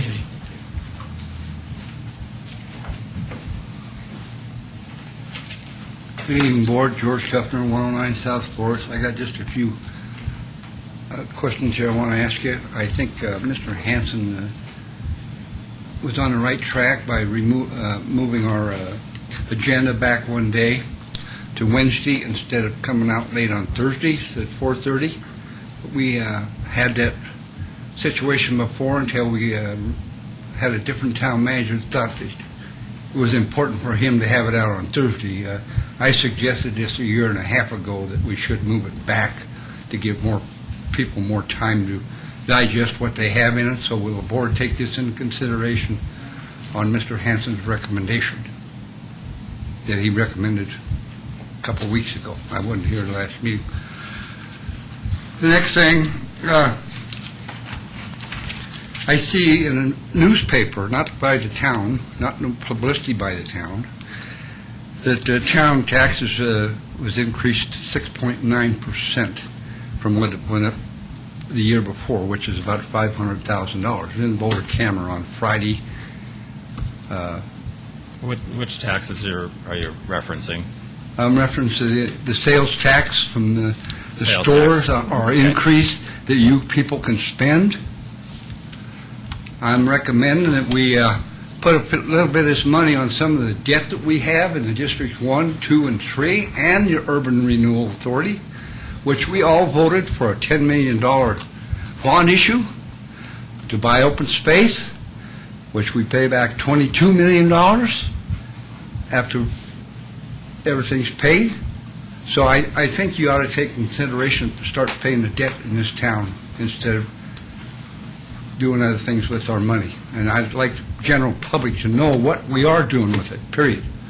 Now, my other question would be, is there any way that the board can take into consideration to give us more information on our bills that's paid out to this town, to the finance department? Erie publishes their bills once a month, all the way through. It gives itemized what they pay, like if they pay the drugstore, or if they pay public service amount of money, or whoever they pay. Is there some way, and I brought this up before, and it bothers me to have to come down here and put a request in to get our debts and what we pay and what we don't.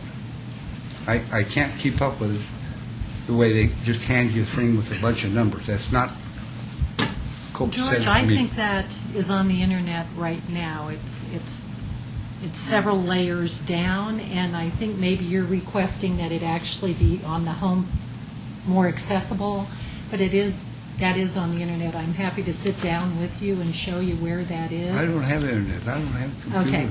Okay. I'm old-fashioned. I don't want one. Okay. I'm sure we can supply you a hard copy of that. You know, it would be nice so I could sit down and study and see what we are doing. Right. We pay the finance department people. I'm right, aren't I, And ma'am? we have It's under the finance Yeah. tab. I'd appreciate it very much if Okay, you would I'll do help that. you get it. It is very difficult, though. I mean, we struggle with this. We try to be as transparent as possible with, paying bills, but usually it's a big, long, with any agency, there's this big, long running tab of, who got paid for what, but you don't really know what that expense was about, and it can really cause a lot of confusion. So I understand where you're going, but that's been our issue. Well, Mayor, I'd like to know what we pay contractors instead of reading the newspaper. Like, there's two published items in yesterday's newspaper about them paying contractors off. It don't tell you how much, what services, or whatever, you know what I'm saying, bills to be paid. I'd like to know this type of stuff, please. I wasn't here for the bike races. I'm kind of disgusted if you people are voting this in. Last year, we lost $140,000. I suggest maybe you each put in $20,000 apiece out of your own checking accounts, and then if there's a revenue that comes in off the bicycle races, then you get your money back, and if it ain't, then you lose out. I don't think it's up to taxpayers to pay for a bicycle race. I've lived here over 100 years. I got bicycles, and I don't ask you to pay for my bicycle living down the street. I'm thoroughly disgusted with the town putting out this type of money on bicycle races where we didn't even used to have money for light bulbs in this town. I still live here, and I still feel the same way. I like to see money spent, but let's spend it on something for the town itself, not for somebody to ride bicycles and race bicycles. I got bicycles, and I don't ask for money to race them. So please take this in consideration about the loss that we're going to have. Thank you. Thank you. Andrew, maybe? Yeah, please. I agree with George about the debt, but I think, aren't we restricted, the bonds, or they have call dates that we can't call those any sooner than certain dates, so, Paul, is that correct, that we're restricted from paying off some of those bonds earlier? That's correct. Yeah. We are making our debt service payments. Yeah. So I agree with you, George, on the bonds, but we're restricted from paying those off any earlier.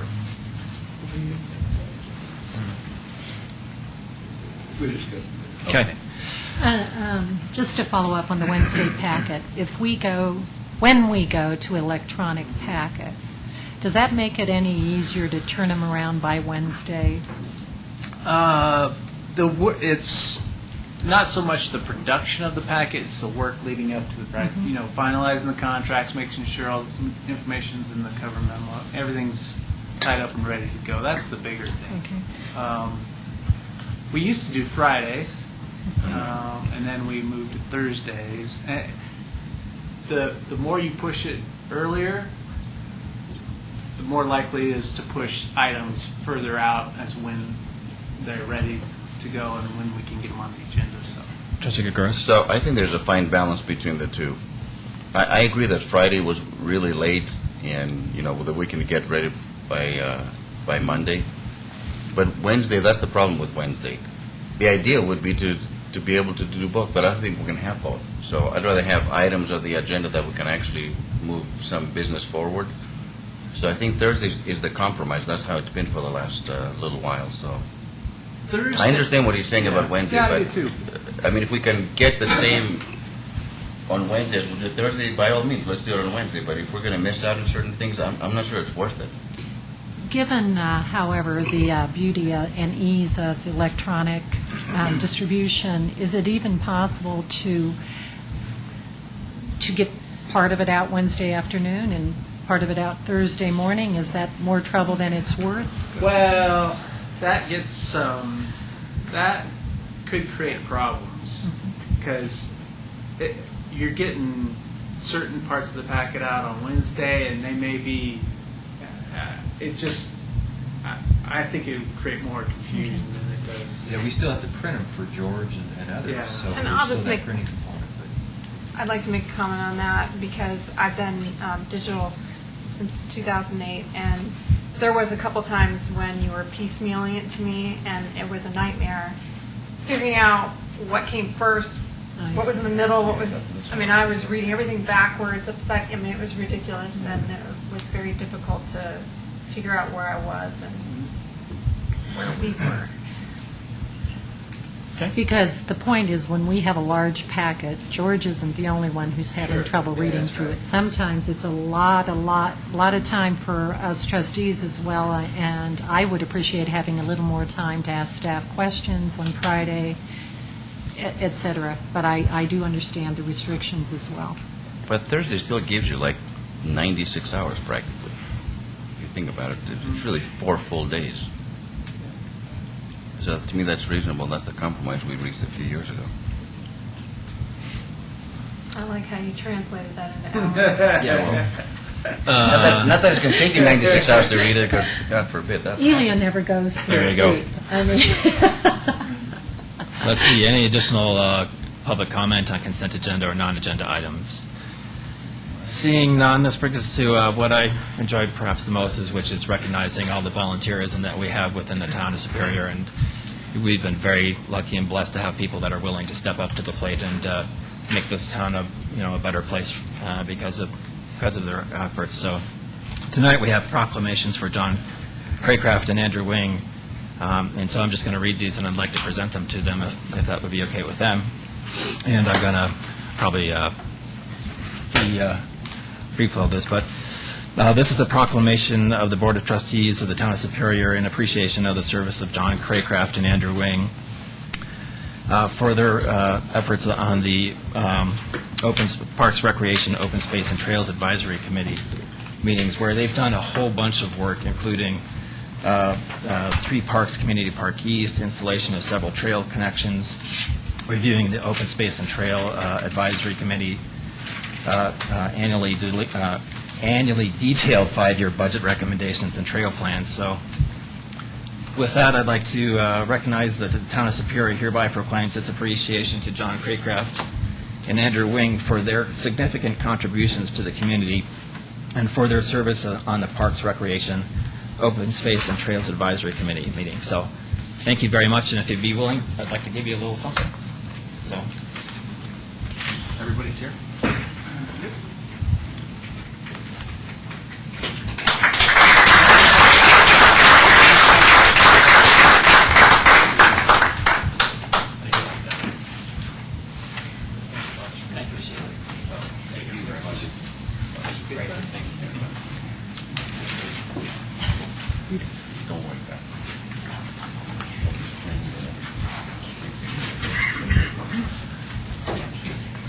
Thanks again.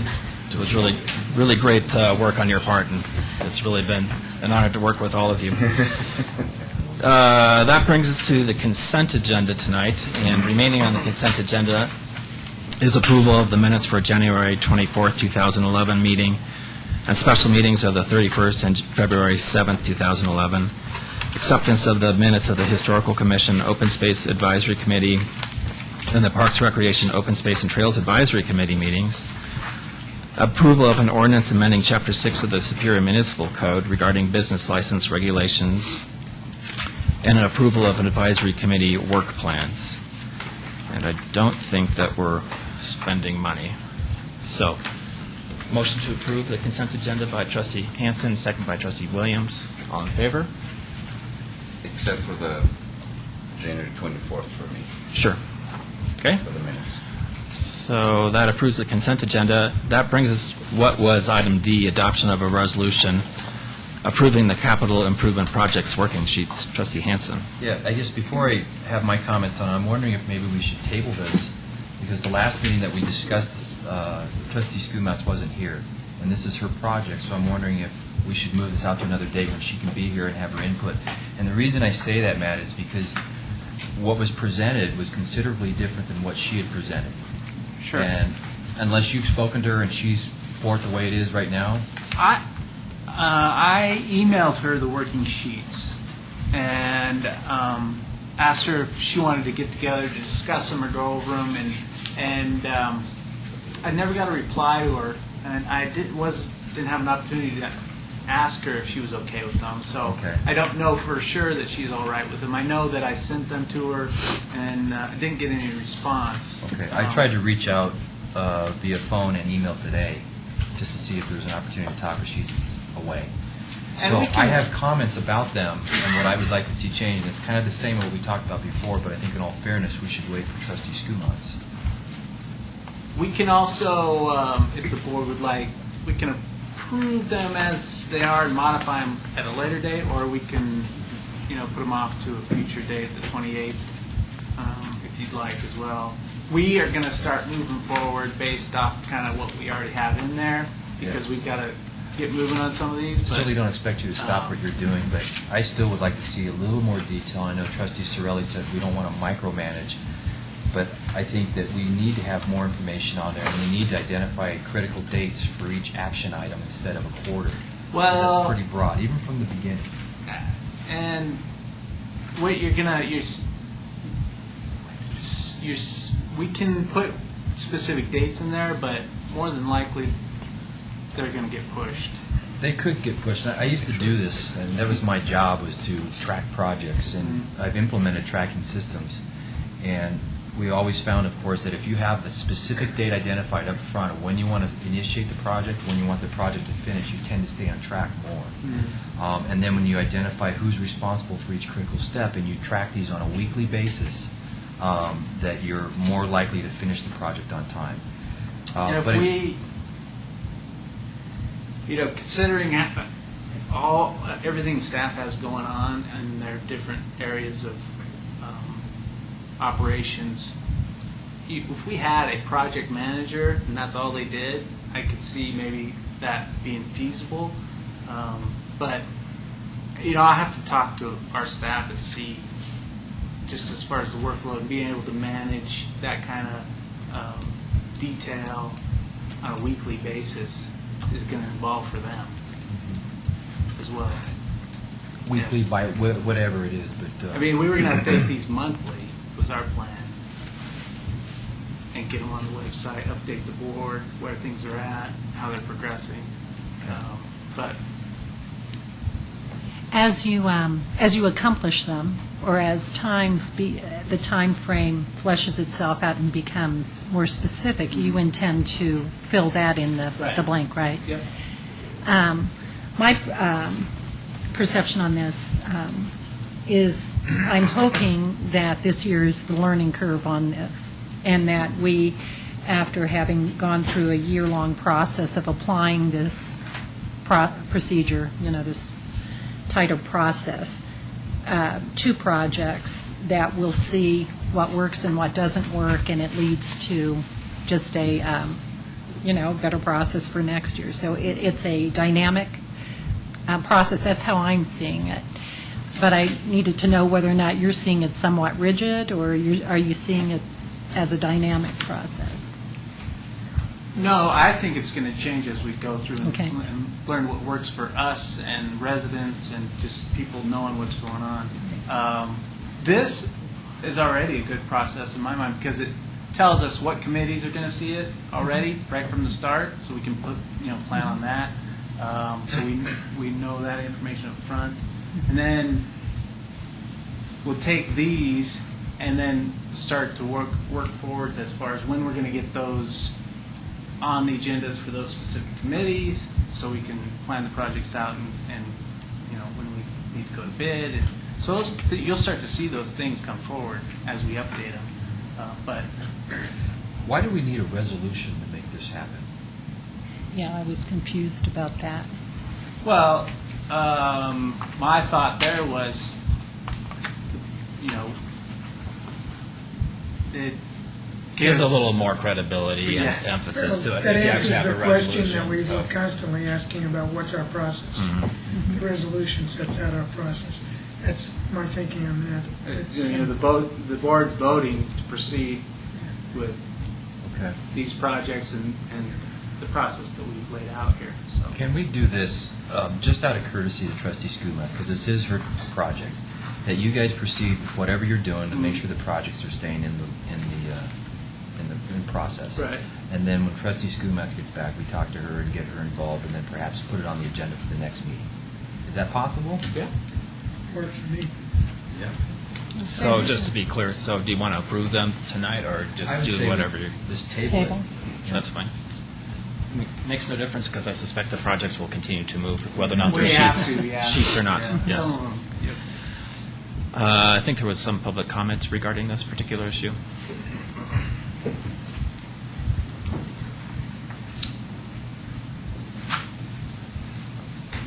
Gladys, 444 South Third Avenue. Let's see, I don't have my glasses on. I just wanted to make a comment on the Coal Creek drainage part of this issue. I don't feel that water rights is taken into consideration in any way in that, and I have contacted the state of Colorado regarding that scenario.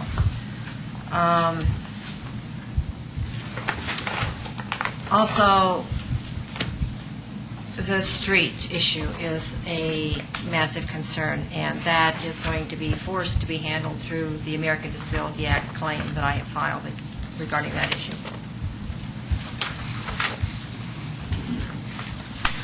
Okay, anything else, public comment regarding this issue? So this will come back then at the next meeting. That brings us to what was F, adoption of a resolution approving an agreement with the town manager. Trustee Pennington? Yes, my sole reason for bringing this up is just to the interest of transparency. This is a transition in our town. We haven't had that many town managers, and I wanted to pull it out of the consent agenda where sometimes it gets hidden, and to just bring it to folks' attention that we are officially making the transition to a new town manager. I also wanted to emphasize that we took, as a board, took the process very seriously. We devoted 3 executive sessions to it. There was a lot of give and take, both among the board and between the board and Matt.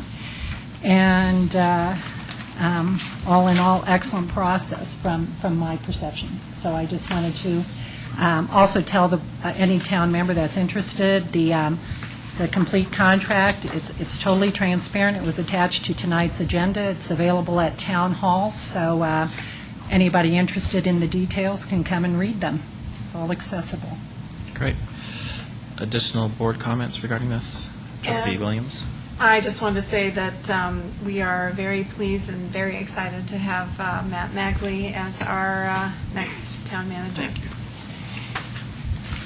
Here, and I'm looking forward to a Even long if he and, went to Nebraska. yes, well, we won't hold that against him. Take that off my resume.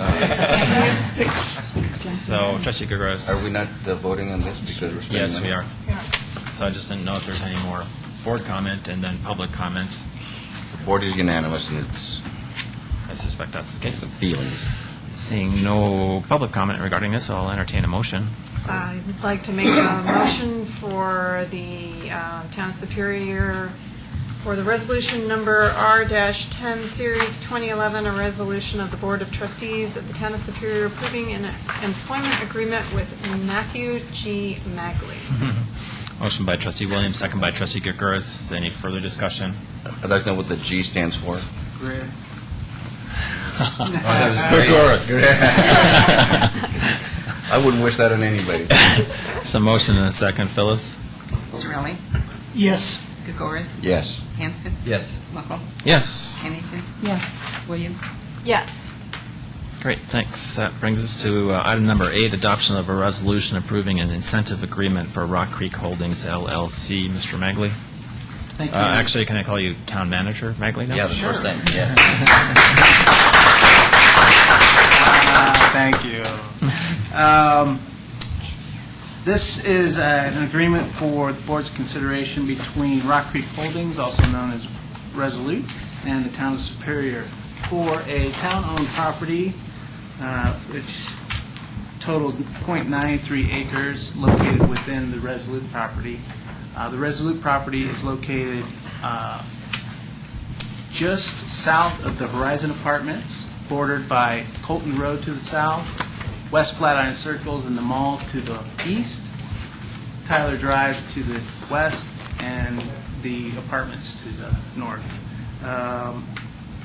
This property is owned by the town and was received at some point with the Rock Creek Ranch PUD development, and it was one time used for our director's parcel, which we have moved to the roundabout now, so we no longer need it. And we've always envisioned it to be a part of this development in one way or another. As you can see, that this property on the map and one of the exhibits that's attached is going to be used as part of an out parcel or retail lot for a potential hotel development. The Resolute, the company, is working with the hotel developer to finalize an agreement for that lot, which would incorporate this out parcel that the town owns. And so they need that lot. There is in Section 7 a reversion clause, which basically means that if Resolute fails to finalize their agreement with the hotel group, they have 12 months to find another user that's acceptable to the town, or pay the town $125,000 for the lot. If neither of these are exercised, the lot will revert back to the town. Chris Barnes with Resolute Development is here, if you have any questions, as well as Paul Mills, who has provided information on the financial analysis that this development is potentially going to bring to the town. Okay. Can I ask Matt a question? Yes. Trustee Hanson.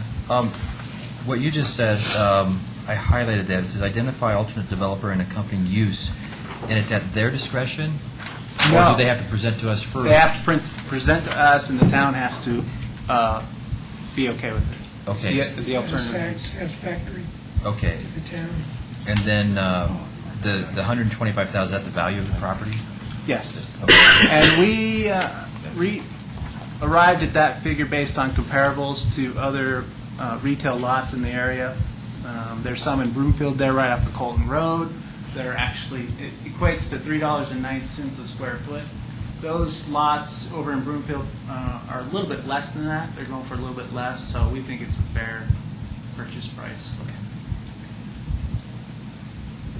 Trustee Williams? And I'm just curious as to why a quit claim deed. Does that have something to do with not having to sell it through a real estate transaction?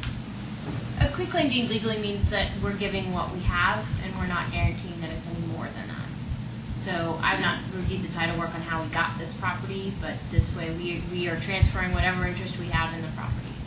So that avoids me having to do a lengthy title research and determine exactly what our title is and make sure our title's clean and that kind of thing. So it just bypasses the real estate process? No. No, the warranty. It's generally what you normally get for your house is a warranty deed, meaning if I'm selling you a house, that I'm warrantying that the title is good, and at this point we're not warrantying anything, so that it avoids that warranty. They have a 60-day inspection? Yes. Yeah. So they have 60 days. So they can look at the title work. We're not hiding anything. It's just we're also not warrantying anything. And does this speed up the process, or? No. Not really? No. Okay. It puts the onus on them Okay. to do the work.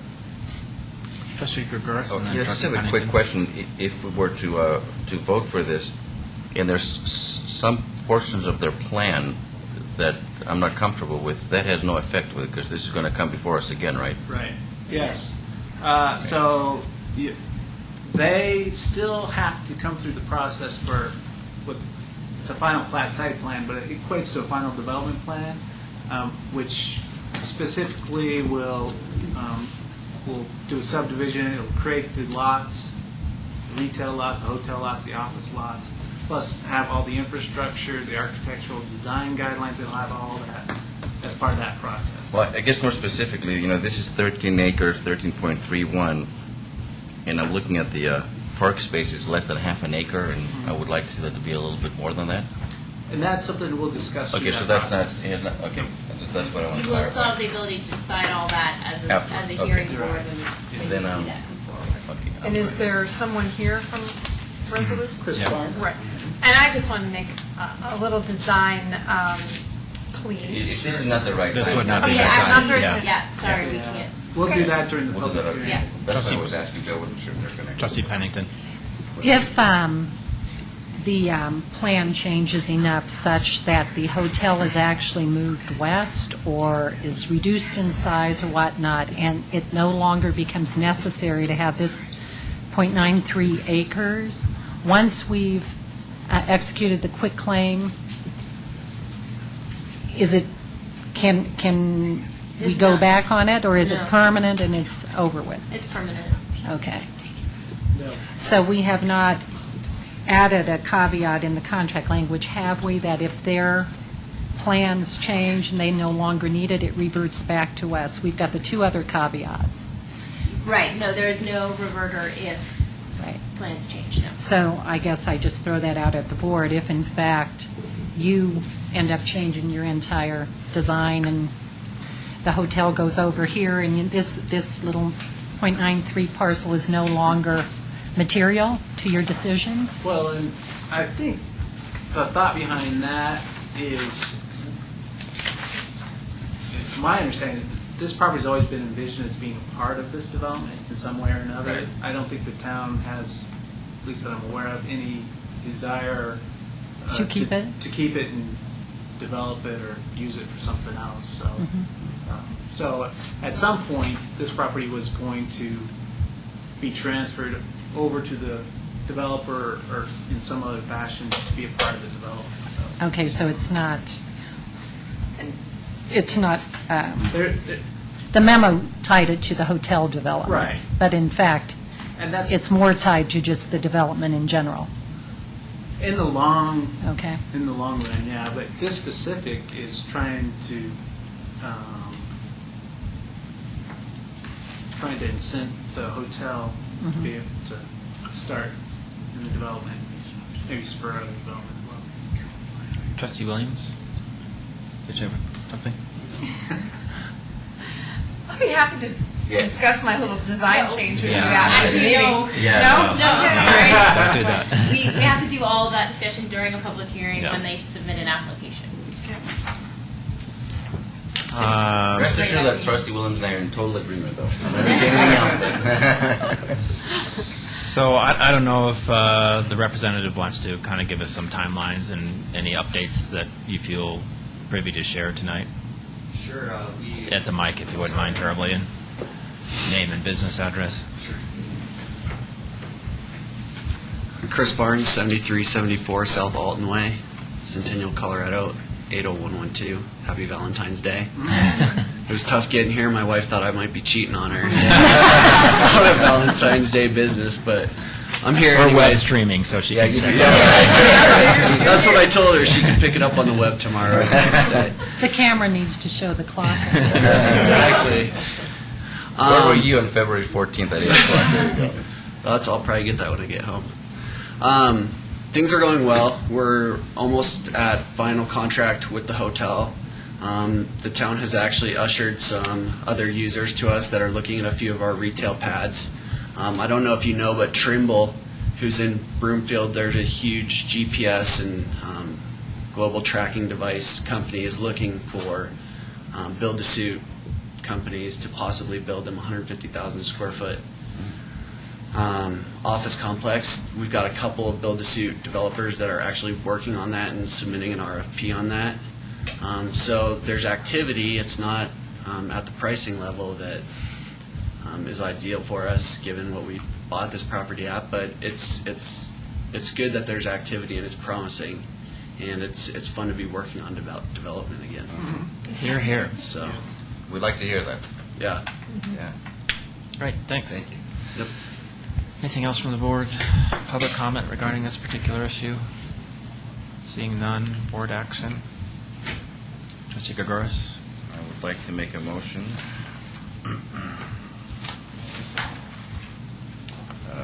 to approve Town of Superior Resolution -R 11, Series 2011, a resolution of the Board of Trustees of the Town of Superior approving an incentive agreement with Rock Creek Holdings LLC.